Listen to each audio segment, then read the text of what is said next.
한국직업방송 투데이 잡스 3.0 구독과 좋아요 부탁드립니다. 네, 오고 가는 수다 속에 피어나는 인사이트 뉴스는 네모다. 오늘은 뉴스는 법이다. 장윤미 변호사님과 함께 하겠습니다. 어서 오십시오. 안녕하세요. 예.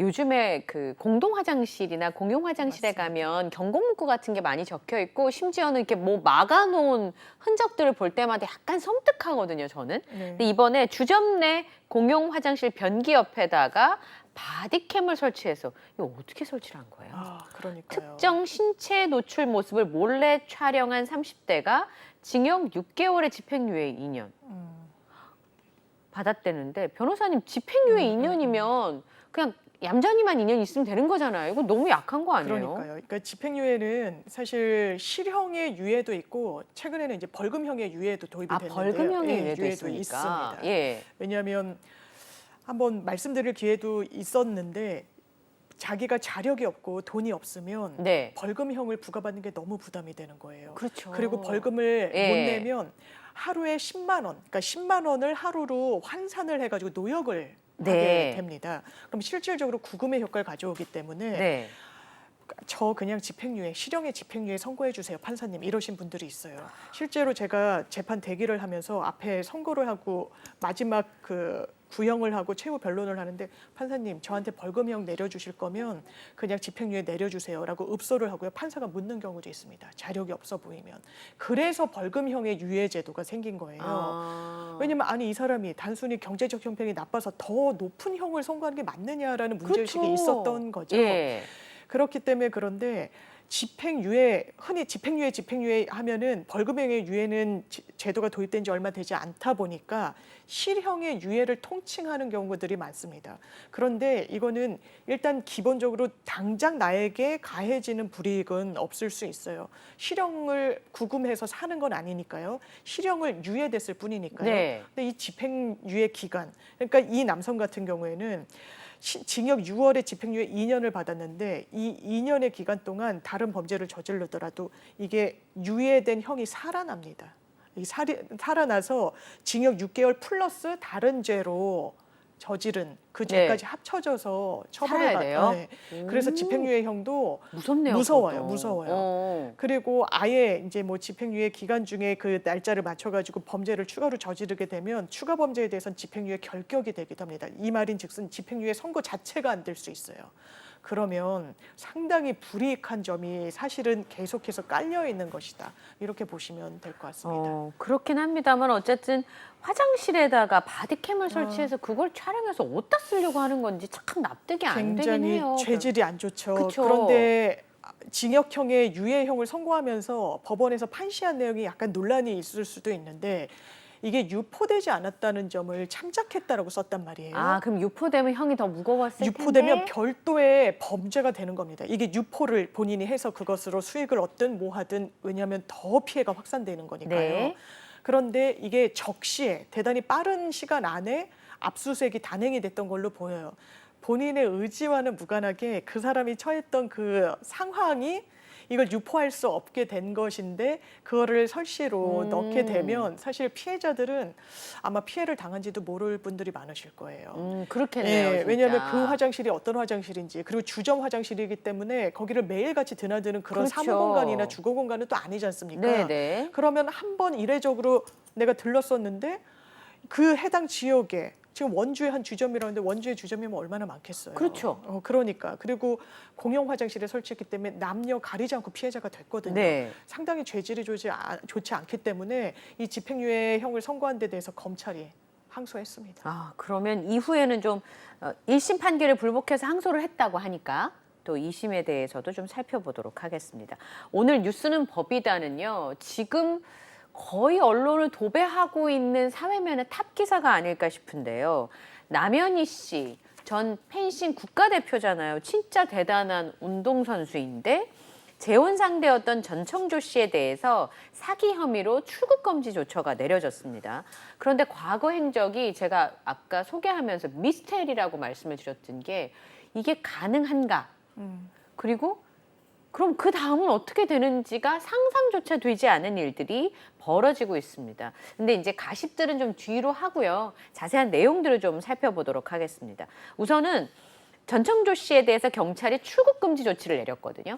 그러니까 사기 혐의로 피소가 됐기 때문입니까? 뭐 고발됐다는 얘기도 있고. 예, 일단 뭐 강서구의 한 구의원이 진정서를 이제 남현희 씨에 대해서도 넣었는데 아이고. 일단 기본적으로는요. 예. 사기건이 추가로 계속해서 드러나는 것 같습니다. 네. 그래서 거기에 따른 수사가 필요한 부분이 있고요. 정식으로 이 피해자들이 고소장을 접수했는지는 봐야 되겠지만 이미 언론을 통해서 여러 행각들이 보도가 되고 있어요. 네. 그럼 수사기관으로서 고소장 내지 뭐 고발장, 이제 고소와 고발의 차이는 고소는 피해자가 직접 하는 거고요. 고소는 피해자가 하는 거고. 고발은 범죄의 어떤 상황을 인식하게 된 제3자가 하는 겁니다. 그러니까 말하자면 강서구 의회 의원 같은 그렇죠. 분들. 이건 예. 이제 고발을 하게 되는 건데 네. 고소든 고발장 들어올 때까지 기다리자 수사기관이 이런 건에 대해서는 그러지 않습니다. 풍문이 있고요. 이미 지금 떠도는 소문들이 있죠. 그런데 이게 대단히 구체적이잖아요. 예. 피해자가 있다라고 알려져 있고 수법도 막 알려져 있습니다. 네. 그러면 이 범죄의 수집으로서 수사는 개시할 수가 있는 그런 상황이 무르익었고요. 또 하나는 사기건과는 또 별도로 최근에 남현희 씨가 이별을 통지하자 이 전청조가 남현희 씨 집에 와서 계속해서 예. 막 문을 열어달라 어쨌다 새벽에 그런 행동을 했다라는 거죠. 원하지 않는데 지속적으로 주변을 맴돌거나 연락을 가하거나 찾아온다. 이게 스토킹 처벌법이에요. 그렇죠. 그래서 그 현장에서 긴급 체포가 됐던 상황이고요. 오.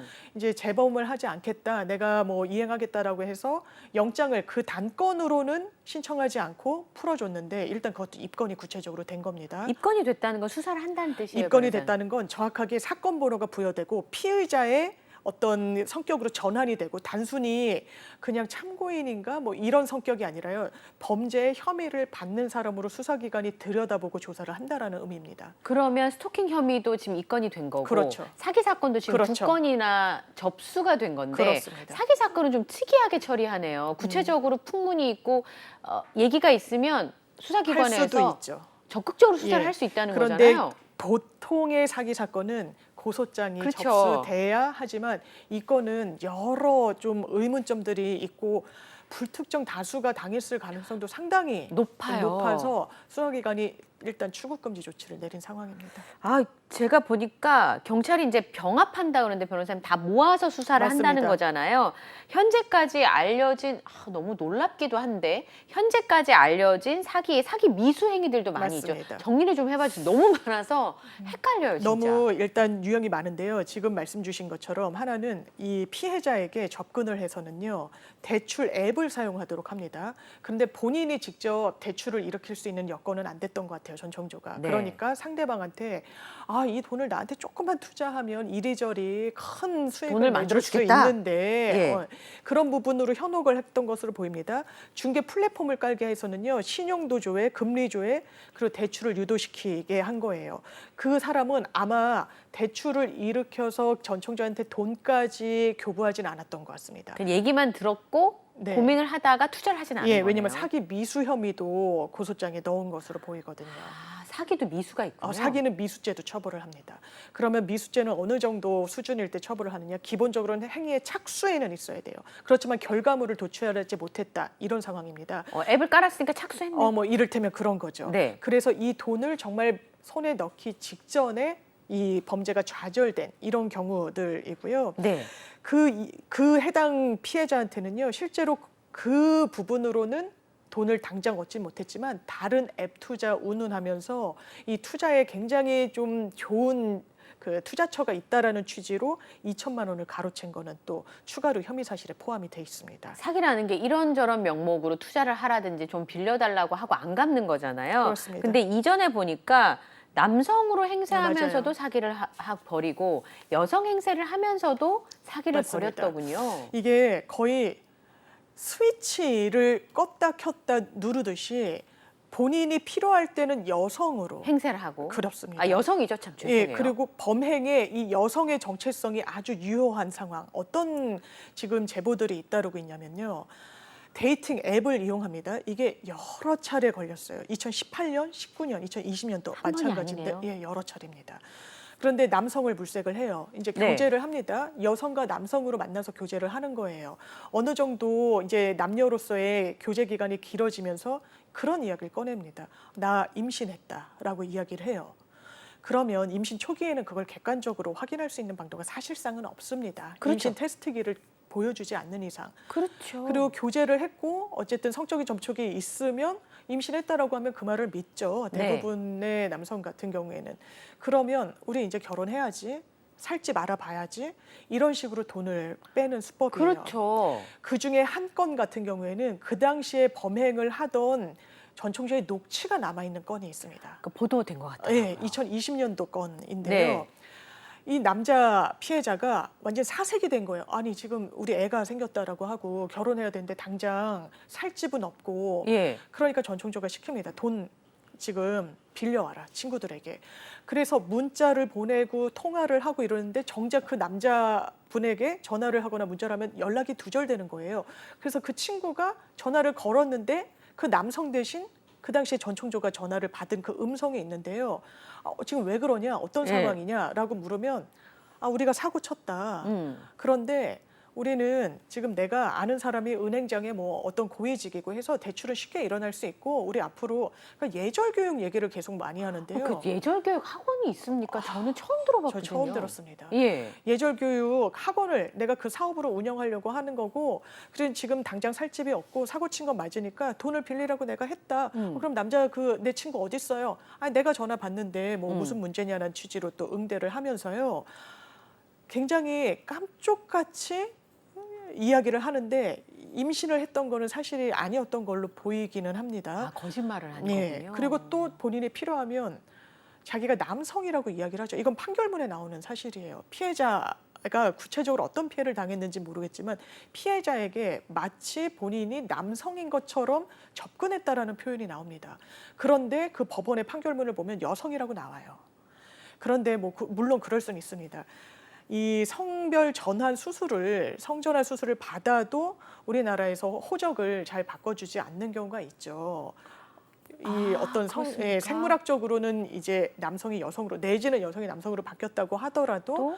그 부분과 관련해서는 이게 과연 뭐 맞느냐라고 해가지고 그걸 반려하거나 할 수는 있는데 네. 그래서 그런 것도 아닌 것 같아요. 전총조 같은 경우에는. 왜냐하면 성전환 수술을 받을 수 있는 여건은 안 됐다라고 전문가들이 입을 모읍니다. 왜냐하면 사기 등등으로 실형을 선고받았어요. 네. 그게 출소가 올해였다고 합니다. 그런데 그 마지막 판결문을 보면 여성이었다라고 나오잖아요. 그러면 그 마지막 판결문은 여성이었고 그 징역을 살았으니까 그 기간 동안에는 성전환 할수 수술을 없죠. 받았을 가능성이 없으니까 그러면 현재 뭐 최근까지도 여성이었다는 올해 출소했으니까 그렇습니다. 최근 몇 달간의 성전환 수술을 받은 게 아니라면 계속 여성이었다는 거잖아요. 생물학적으로. 맞습니다. 그리고 생물학적으로 여성인 또 명징한 근거는 여성교도소에 수감이 됐었다는 사실이죠. 만약에 성전환 수술을 받았다면 그 부분과 관련해서 어떤 고민이나 조치가 추가로 있었을 겁니다. 있었을 거예요. 근데 그렇죠? 그렇지 않았거든요.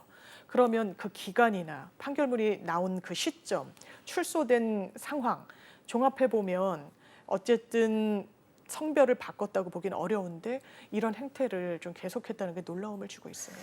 지금 들어보면 그게 가능한가가 아무리 생각을 해도 잘 납득이 안 되기는 합니다만 어쨌든 판결문이 있고 범죄 사실이 소명이 되었기 때문에 사실이었다고 받아들여야 될 것 같고요.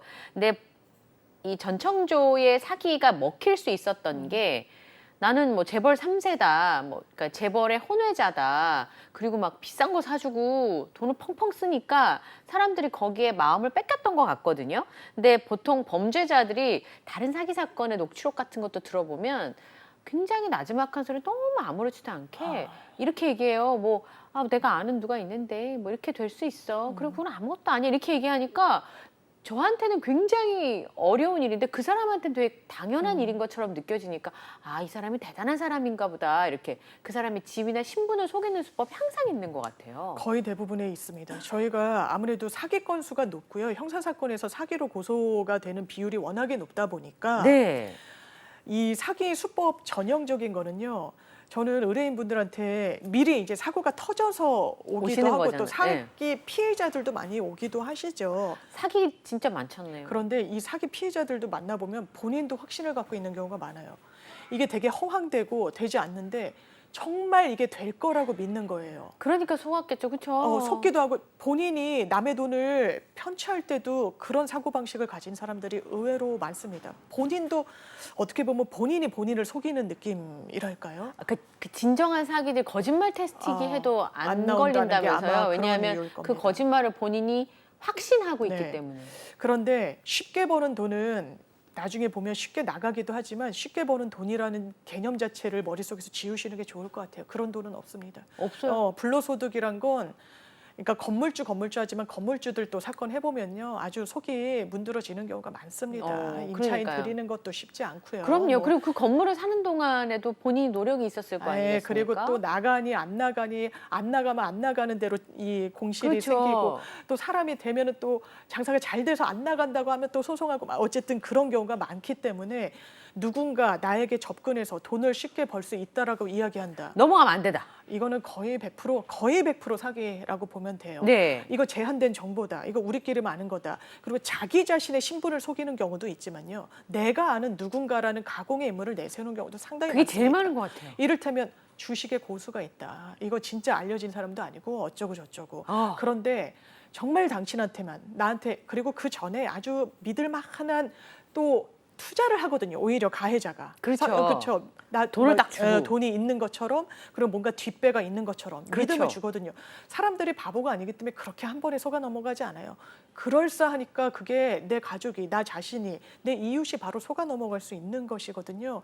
그러면 지금 전총조 이야기로 들어와서 이 호텔 이름을 거명해도 되는지 모르겠지만 이른바 P호텔 네. 이야기를 합니다. 그 낸시랭 씨 남편도 그 P호텔에 자신이 혼외자라고 이야기하고 다녔죠. 그렇죠. 이를테면 그런 거예요. 지금 예전에는 그런 사기 수법이 많았어요.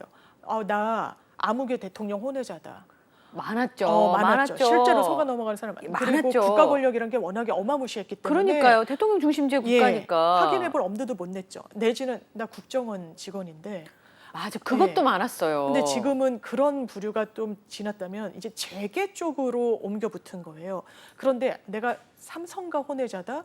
이거는 약간 리스크가 있는 거예요. 너무 많이 알려진 사실들이 네. 있으니까. 삼성가는 이렇게 자녀가 돼 있고 뭐 예. 홍매강은 어떻고 뭐 현대는 어떻고 예. SK는 어떻고 이런 다 식이에요. 알잖아요. 근데 P호텔 그룹 이게 뭔가 대단히 재력은 있어 보이고 그 호텔이 또 굉장히 화려하잖아요. 겐다가 이제 거기가 카지노도 운영하고 그렇죠. 이러니까 대외적으로 정보가 굉장히 제한적이었어요. 제한적이에요. 일반인이 그 호텔 이러면은 당연히 뭐 돈이 많은 일가겠지라고 하지만 누군지는 베일에 가려져 있는 거예요. 예. 그러니까 낸시랭 씨 전 남편 왕진진이라고 했는데 본명은 따로 있습니다. 그냥 그러니까요. 아주 한국적인 이름을 가진 사람이에요. 그러니까요. 근데 마치 본인이 뭐 마카오니 홍콩이니 이래가면서 아주 글로벌한 투자 그리고 뭐 이런 능력 있는 사람인 것처럼 했죠.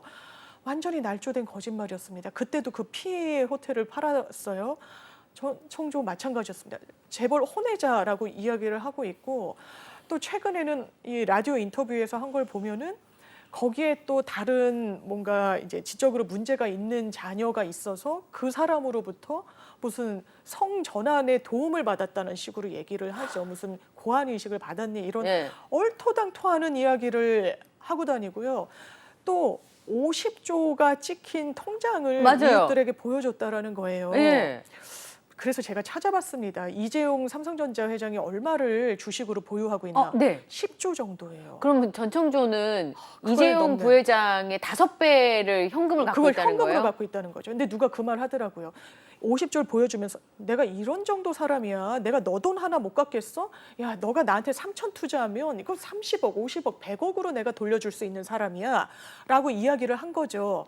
그런데요. 50조라고 하는 사람은 그런 돈이 필요 없다고 누군가 이야기하더라고요. 왜냐하면 이자만 수조 원이 들어온다는 거예요. 그렇죠. 그리고 그럴 때는 만약에 50조는 너무 허황되지만 내가 지금 50억 내 통장에 있어. 그런데도 나 못 믿어? 그럴 수는 있어요. 그러면 조언하기를요. 그 통장 계좌 좀 줘봐. 내가 한번 100원 넣어볼게. 들어가는지 100원 넣어볼게? 네, 들어가는지 한번 보자. 이게 가공됐을 가능성이 높거든요. 그럼 100원 들어간지 나한테 한번 확인시켜줘. 그러면 내가 이걸 믿을게. 라고 이야기해보는 것도 사기 피해를 피할 수 있는 하나의 방법이라고 그러더라고요. 그런 꿀팁이 있었어요? 네. 뭐 제 주변에는 50억 있다고 보여주는 사람은 없었습니다만, 근데 이 얘기를 이제 변호사님 얘기를 쭉 들으면 어떻게 속았어, 어떻게 그 100원만 넣어보면 알 거리라고 생각하지만 실제로 그런 현장에 맞닥뜨리면 전 이런 생각을 좀 해봤습니다. 내가 누군가를 속일 생각이 없잖아요. 그러면 상대방이 나를 속일 수 있는 가능성이 있다는 상상조차 안 해보는 거예요. 그럴 수 있죠. 예. 내가 누군가를 한번 속여본 경험이 있거나 뭐 예를 들어서 학원비라고 엄마한테 얘기하고 한 3만 원 얻다 쓰고 네. 뭐 이런 거는 누구나 변호사님 네. 변호사님 있으신가 저 본데요? 어렸을 때 오락실 간다고 하고 친구 데리러 주러 갔다고 거짓말했던 기억이 살짝 떠오르네요. 그러니까 저는 엄마한테 뭐 이렇게 학원비 썼다고 그러고 한 2,000원 이렇게 네. 해갖고 이제 깎아서 먹고 뭐 이랬던 적은 있지만, 그러니까 부모님이 그래서 그건 딱 알잖아요. 네, 알죠. 제가 부모가 돼 보니까 딱 눈에 알겠더라고요. 보이지만 넘어가 주는. 예, 왜냐하면 내가 했던 수법이니까 저 녀석이 나도 엄마도 많이 했는데 이 자식 그냥 모른 척 넘어가주지. 네. 이거는 내가 해봤기 때문에 상상이 가능한 건데 50조를 통장에 가짜 통장을 넣어가지고 누구한테 보여준다는 건 내가 해본 적이 없으니까 그럴 수 있다고 생각을 안 하지 않을까. 그리고 그러다 보니까 사실 검색만 좀 해봐도 전청조 씨의 경우에는 본명을 썼고 노출된 사진도 제법 있는 것 같아요. 기자분들이 찾아내는 걸 봐서는. 그랬으면 어땠을까라는 생각이 좀 들기도 하거든요. 그러니까 너무 놀라운 거죠. 보통은 자신의 신분이 드러날까 봐 가명을 쓰는 경우 그거는 좀 쉽잖아요. 어느 그렇죠. 정도. 거짓말할 수 있으니까. 네, 거짓말을 할 수 있는데 이름도 상당히 좀 특이한 상황인데 청조라는 이름은 좀 쉽지 많이 들을 않죠. 수 있는 이름은 아니니까요. 예. 그런데 본인의 이름 그대로를 노출하고 사기 행각을 네. 벌였습니다. 보면은 막 공개 강의 같은 것도 하고 다니고 이랬다는 거잖아요. 그래서 짤이 엄청 많이 돌아요, 요즘에. 그렇죠. 예, 예. 밈이.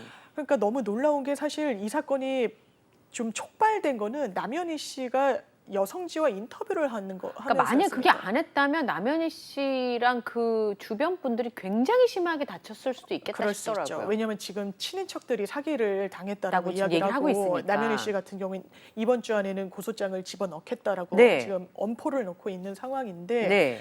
그렇다면 어쩜 이렇게 대범한 수법을 저질렀을까? 네. 그리고 아니 또 피해자들로서는 이름 한번 쳐봐서 좀 전과 좀 알 수 있지 않았을까 하실 수 있는데요. 그 전과 조회라는 거는요.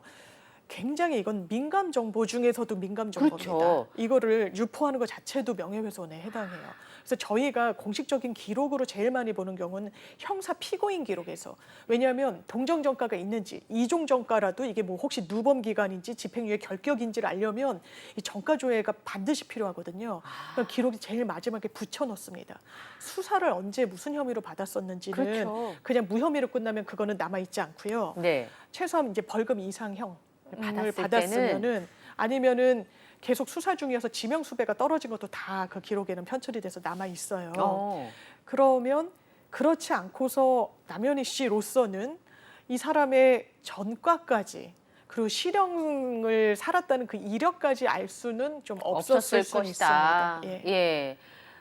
그렇죠. 그리고 사랑하는 사이였잖아요. 결혼을 결심하고 잡지사에 인터뷰를 할 정도로 공개할 마음이었다면 그 사람을 의심했다고 보기에는 그렇죠. 왜냐하면 인터뷰를 했다는 걸 보면 남현희 씨가 과연 이 사람이랑 공모를 했을 것인가. 왜냐하면 지금 그런 이야기도 나오니까요. 그랬다면 그 유명한 잡지의 인터뷰를 공개적으로 하지 하지는 않았을 않았을 것 겁니다. 같습니다. 얘기하지 않았다면 남현희 씨가 재혼을 마음을 먹었는지 어땠는지는 아주 가까운 사람들이 아니면 알 전혀 수가 알 수 없으니까. 없죠. 예. 근데 남현희 씨 사건을 보면 이제 사기죄 할 때 기망이라는 단어를 많이 맞습니다. 쓰잖아요. 네. 제가 몰라도 되는 단어를 요즘 많이 알고 있습니다. 네. 기망이라고 하는 거는 어떤 걸 말하는 거예요? 속였다 이런 뜻입니까? 그렇습니다. 이제 사기죄에 공식적으로 들어가는 표현이에요. 사람을 기망하여 재물의 교부를 받거나 재산상의 이익을 취한 자, 이제 10년 이하의 징역 또는 2천만 원 이하의 벌금형에 처하게 되는데요. 네.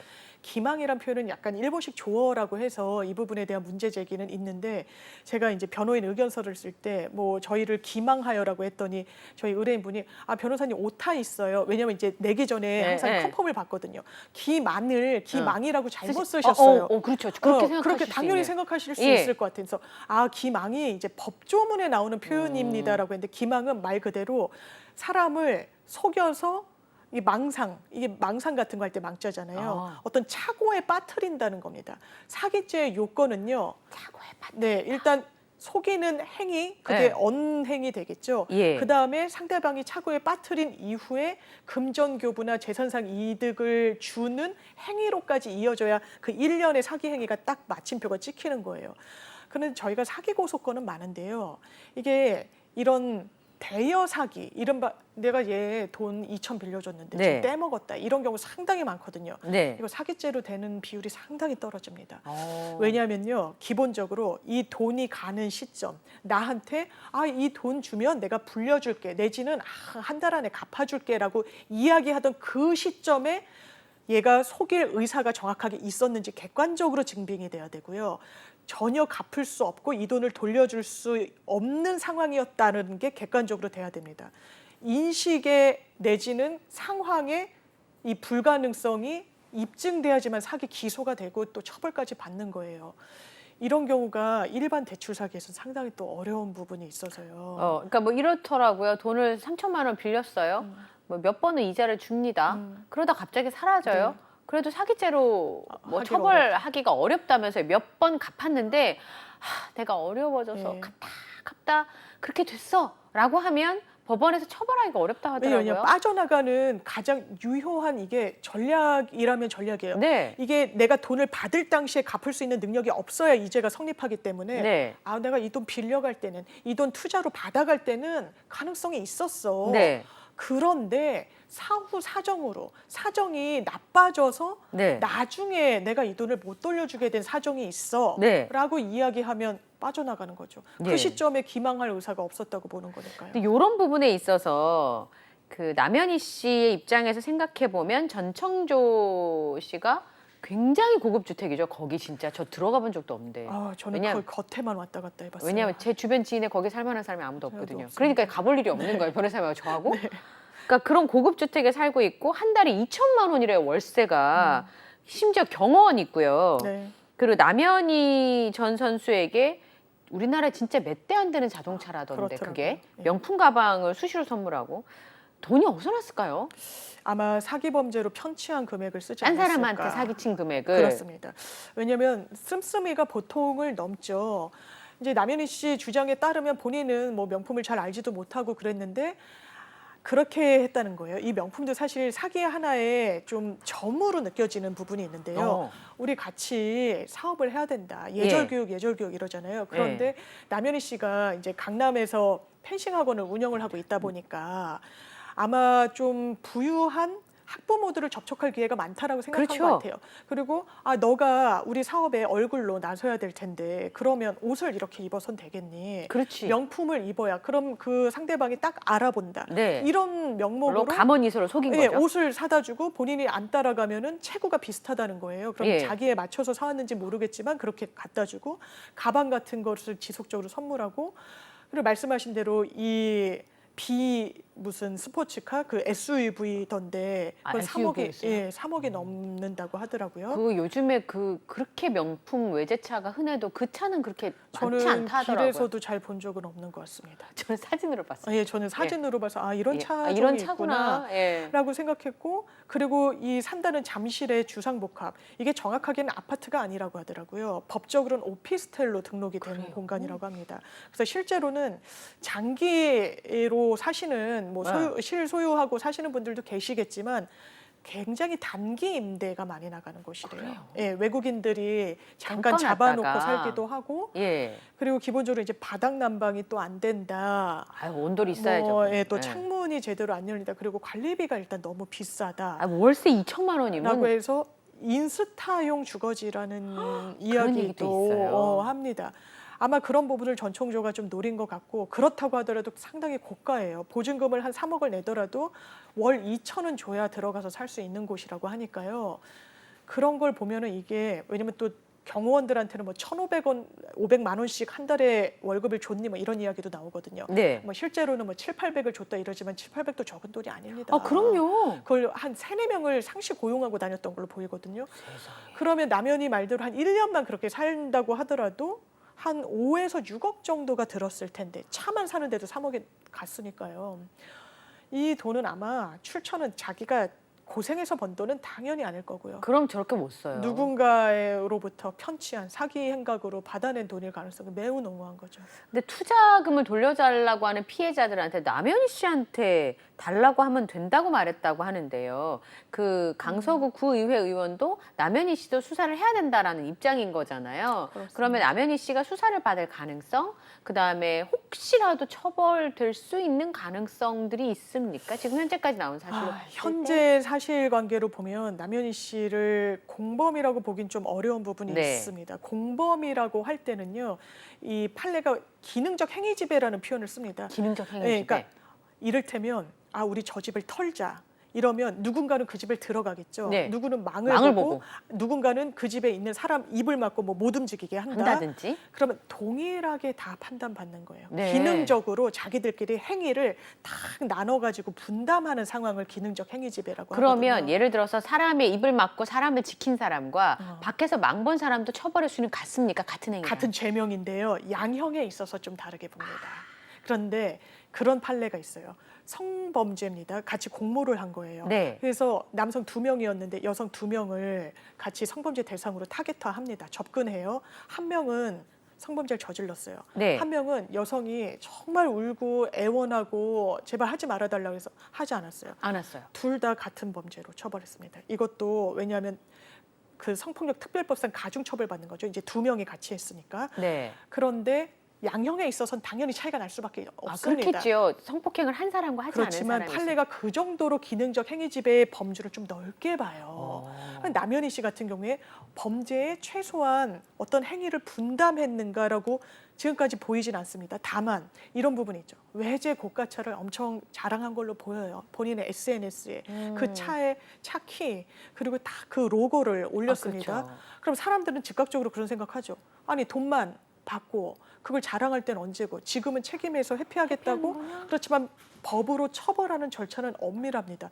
최소한 범죄를 방조했거나 범죄를 수월하게 하는 역할을 했는지 지금으로서는 모호해요. 알 수가 없어요. 만약에 본인이 범죄에 도움을 주는 인식이 있었다면 최소한 본인의 친인척들이 당하지는 않았을 걸로 보이는 정황도 그러네요, 있어요. 진짜. 예, 그렇기 때문에 이런 부분은 좀 조심해서 접근합니다. 물론 비판을 받을 소지가 있다면 그 부분에 대해서는 사실 대한민국의 태극마크를 달고 뛰었던 국가대표 선수 아닙니까? 굉장히 많은 성취를 이뤘고. 한때 굉장히 멋졌어요, 남현희 그렇죠. 선수. 예. 그래서 본인도 마지막에 인터뷰를 제가 긴 장시간 인터뷰를 봤는데 마지막에 울음이 터지는 지점은 펜싱인들에 대한 좀 사죄의 언급을 할 때이더라고요.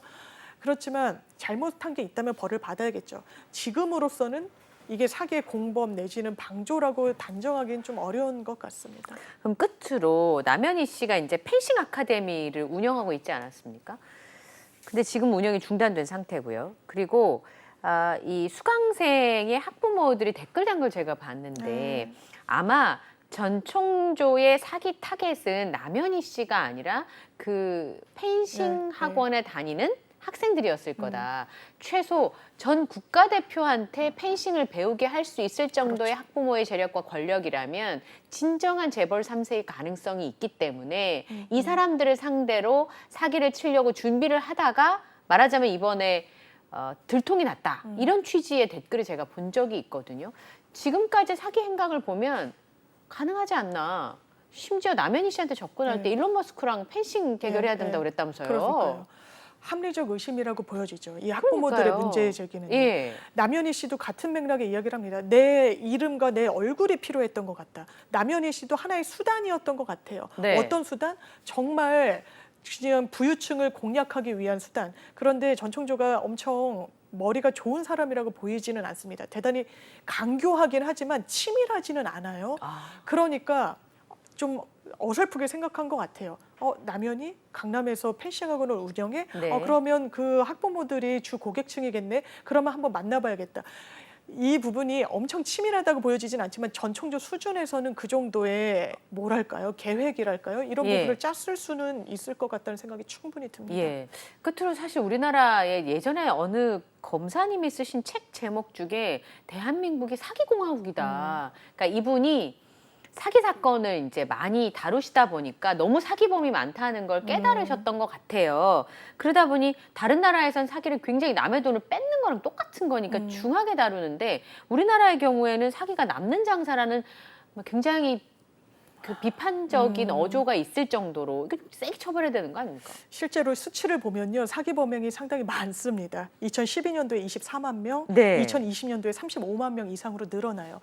국제적인 수치랑 비교해 봤을 때 인구 10만 명당 우리는 683명이 사기 범죄자예요. 근데 독일이요. 960명이 넘습니다. 스웨덴은 2,600명이 넘는데요. 너무 차이 많이 나요. 그러니까 우리가 사기 범죄자가 자체가 많다라기보다 독일은 소액 신용카드 사기 범죄가 많아서인데 이게 우리가 생각하는 사기보다 이걸 제대로 갚지 못해도 사기죄로 의율하고 있어서 그렇다고 합니다. 근데 우리는 그것까지 만약에 포함하면 훨씬 높을 것 같거든요. 인구 비율로 따졌을 때 사기 범행이 상당히 많고 그러니까 내 돈을 지키는 가장 방법은요. 돈을 쉽게 불려주겠다, 벌 수 있게 해주겠다는 말은 일단 경계하셔야 됩니다. 쉽게 버는 돈은 없다. 예. 없습니다. 자, 오늘 장유미 변호사님과 함께 뉴스를 법이다 함께 하셨어요. 오늘 말씀 고맙습니다. 감사합니다. 예.